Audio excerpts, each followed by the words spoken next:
23 में आप सभी का स्वागत है। हम लोग आए हैं मैथ डॉक्टर मनोहर चैप्टर 1B। ठीक है, तो हम लोग सबसे पहले बात करेंगे 1B में क्वेश्चन कैसे हैं और किस प्रकार से लगाने चाहिए। ठीक है, तो सबसे पहले हम लोग बात करेंगे क्वेश्चन पर। ठीक है, यदि आपको वीडियो अच्छी लगे तो लाइक शेयर सब्सक्राइब अवश्य करें। चलिए हम लोग आते हैं, क्वेश्चन क्या दिया गया है। क्वेश्चन दिया गया है निम्नलिखित पूर्णांकों के योगात्मक प्रतिलोम लिखिए। ठीक है, क्वेश्चन फर्स्ट है योगात्मक प्रतिलोम लिखना है। योगात्मक प्रतिलोम का मतलब क्या होता है पहले आप ये समझेंगे। योगात्मक का मतलब योग होता है और प्रतिलोम मीन्स उल्टा। ठीक है, तो जैसे आप समझ गए, अगर हमारे पास 5 है और मैं यहां -5 कर दिया तो इसका आंसर 0 आ गया, तो यही इसका योगात्मक प्रतिलोम है। तो मैंने 5 से क्या किया हूं कि आंसर 0 आ गया, तो आप कहेंगे 5 में से आपने -5 को घटाया है, तो 5 का योगात्मक प्रतिलोम -5। उसी प्रकार से अगर हम कह दें कि -7 का योगात्मक प्रतिलोम क्या होगा, तो आप क्या बताएंगे।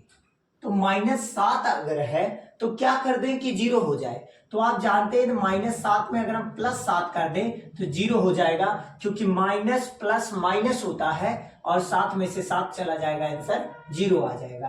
तो इसीलिए -7 का योगात्मक प्रतिलोम +7 होगा। ठीक है, नेक्स्ट क्या दिया, 0 का योगात्मक प्रतिलोम क्या होगा। तो देखिए 0 का अगर हम बात करें योगात्मक प्रतिलोम, तो 0 के आगे माइनस प्लस नहीं लगाया जाता, केवल वो 0 न्यूट्रल। ठीक है, तो क्या सेंटर है। ऐसे ही बात करेंगे अगर 1 का योगात्मक प्रतिलोम की बात की जाए तो 1 का होता है -1। ऐसे अगर -a+b का योगात्मक प्रतिलोम पूछा जाए तो आप लिखेंगे a+b, यहां माइनस नहीं लगाएंगे क्योंकि यहां माइनस है, तो यहां प्लस करेंगे तभी 0 होगा। ठीक है, तो आप सभी को योगात्मक प्रतिलोम बहुत अच्छे से आ गया होगा। सीधी भाषा में समझें तो जिनका योग करने पर शून्य हो जाता है उसे हम लोग योगात्मक प्रतिलोम कहते हैं। ठीक है, कोई समस्या हो तो आप सभी कमेंट बॉक्स में जरूर बताएंगे। नेक्स्ट क्वेश्चन आते हैं, इसको नोट डाउन कर लीजिए। चलिए नेक्स्ट क्वेश्चन क्या दिया गया है। क्वेश्चन नंबर 2 है वितरण नियम से 15/32 का नाम बताइए। वितरण नियम से, अब वितरण नियम किस संक्रिया पर है पहले ये देखना चाहिए। ठीक है, जैसे आपका आ गया a गुणे b+c, ऐसे आ गया। तो वितरण नियम क्या कहता है, एक बार इसका मल्टीप्लाई इसमें, एक बार इसमें, तो a का b में होगा तो क्या होगा, a बीच में गुणे है, फिर b, फिर बीच में प्लस, a का c में गुणा होगा तो a गुणे c। अब जैसे आपको मैंने नंबर दिया 15/32, 15/32 को आप क्या लिखेंगे 15, और गुणे 32 को लिख सकते हैं 30 प्लस में 2। आप क्या लिखेंगे 15 का एक बार 30 में गुणा करेंगे तो 15×30 होगा, और बीच में प्लस लगाएंगे, फिर 15 और गुणे में 2 लगाएंगे। अब देखिए 15×3 45 मतलब 450, और 15×2 30, 450 और 30 कितना आ जाएगा 480 आ जाएगा। ठीक है, ये आंसर होगा। ये किस नियम से आपने लगाया, वितरण नियम से। आप चाहते तो डायरेक्ट भी कर सकते, 15×32 डायरेक्ट गुणा करके आप ला सकते थे, लेकिन वो गलत है क्योंकि यहाँ पर रूल दिया गया कि वितरण नियम से आपको लगाना है। ठीक है, यदि यही गवर्नमेंट एग्जाम में आता तो आप डायरेक्ट भी लगा सकते हैं। ठीक है, वो अलग ट्रिक यूज करते वो भी आप यूज कर सकते हैं। ठीक है, स्क्रीनशॉट ले लीजिए। नेक्स्ट क्वेश्चन आते हैं, इसके बाद 3rd क्वेश्चन आते हैं, इसको रब कर दें। तीसरा क्वेश्चन देखिए क्या दिया गया है। क्वेश्चन नंबर 3 दिया गया, धन पूर्णांकों में एक उदाहरण सहित दर्शाइए कि योग की संक्रिया पर योग का वितरण नियम असत्य है। अच्छा, हम लोग जानते हैं योग की संक्रिया पर, योग की संक्रिया अगर हम लोग बात करें तो योग की संक्रिया में किसका नियम लगाना है, वितरण का नियम। ठीक, अच्छा वितरण का नियम क्या होगा योग की संक्रिया में, a+b+c। तो आप इसको कैसे लिखेंगे, a+b, फिर आप लिखेंगे प्लस a+c, ऐसे लिखेंगे। यही है वितरण नियम का रूल। ठीक है, योग की संक्रिया में, और गुणे की संक्रिया में इसके पहले मैंने बताया। तो इसमें जैसे कोई भी नंबर आप लेट कर लीजिए, कोई भी नंबर मान लीजिए, ठीक है। जैसे मैंने a बराबर 1 लिया, b बराबर 2 लिया, c बराबर 3 लिया। आप कुछ भी नंबर लेट कर सकते हो, 2 3 4 5 6 7 एनी अनदर कोई भी नंबर आप लेट कर सकते हैं, ठीक है। यहाँ पुट कीजिए, क्या होगा 1, और पहले लेफ्ट हैंड साइड लेके चलते हैं, ठीक है।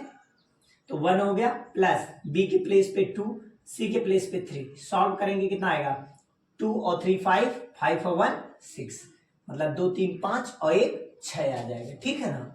ऐसे आप सेकंड राइट हैंड साइड को लेकर चलेंगे तो क्या आ जाएगा a प्लस बी मतलब 1 प्लस 2, फिर प्लस a प्लस सी मतलब 1 प्लस 3, ऐड करेंगे तो 2 a कितना होगा 3 और 3 a कितना होगा 4, ऐड करेंगे आएगा 7।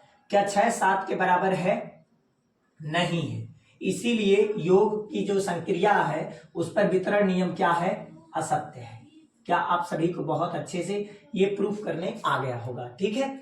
आप भी किसी भी नंबर को लेकर के इसको प्रूफ कर सकते हैं। क्वेश्चन नंबर 3 भी आपका फिनिश हो गया, स्क्रीनशॉट ले लीजिए। नेक्स्ट क्वेश्चन नंबर 4 आते हैं।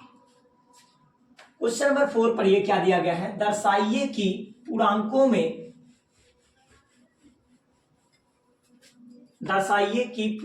में योगात्मक नियम अद्वितीय होता है, ठीक है। आपको दिखाना है, प्रूफ करना है कि जो योगात्मक नियम है वो अद्वितीय होता है, मतलब केवल एक हल होता है। तो हम लोग क्या करेंगे, कोई भी पूर्णांक लेते हैं। अब वो पूर्णांक हम लोग क्या ले लेते हैं, कोई धन पूर्णांक भी ले सकते हैं या ऋण पूर्णांक भी ले सकते हैं, क्योंकि यहाँ ऐसा कुछ भी नहीं प्रोवाइड किया कि धन है कि ऋण है, केवल पूर्णांक में सब आते प्लस माइनस 0, ठीक है। तो इसीलिए हम लोग बात करेंगे, इसमें कोई भी नंबर ले सकते हैं 1 2 3 डॉट डॉट। मैं पॉजिटिव नंबर ले रहा हूं, ठीक है। धन पूर्णांक अगर ले लूं तो मैं देखता हूं a की वैल्यू कुछ ले लेता हूं 1 और b की वैल्यू ले लेता हूं 2, ठीक है। अब मैंने देखा क्या, अगर a प्लस बी करूंगा तो आपका क्या आएगा 1 प्लस 2 इज इक्वल टू 3। यही चीज अगर मैं b प्लस a कर दूं, कॉम्यूटेटिव लॉ एक तरह कंडीशन हो जाए पॉजिटिव में, तो 2 और प्लस 1 करूंगा तब भी 3 आएगा।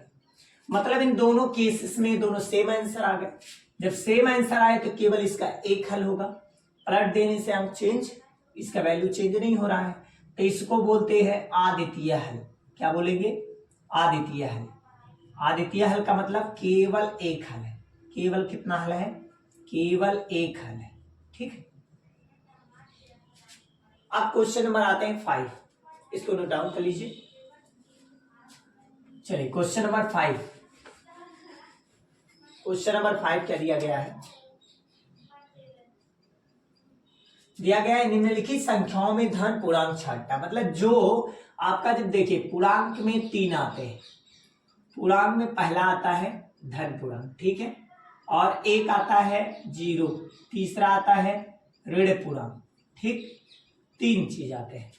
पहला धन पूर्णांक में जैसे 1 हो गया, 2 हो गया, 3 हो गया, 4 डॉट डॉट डॉट।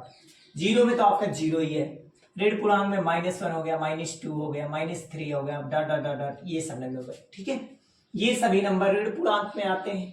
0 तो आपका 0 है, स्वयं का योज्य प्रतिलोम होता है, और ये धन पूर्णांक है। इसी धन पूर्णांक को हम लोग प्राकृतिक संख्या भी कहते हैं, ठीक है, नेचुरल नंबर। इसी को हम लोग नेचुरल नंबर के नाम से भी जानते हैं, प्राकृतिक संख्या, ठीक है। हम लोग बात करेंगे इसमें कौन सा नंबर है। तो पहला क्वेश्चन दिया है 8 - 6, घटाएंगे तो आएगा 2।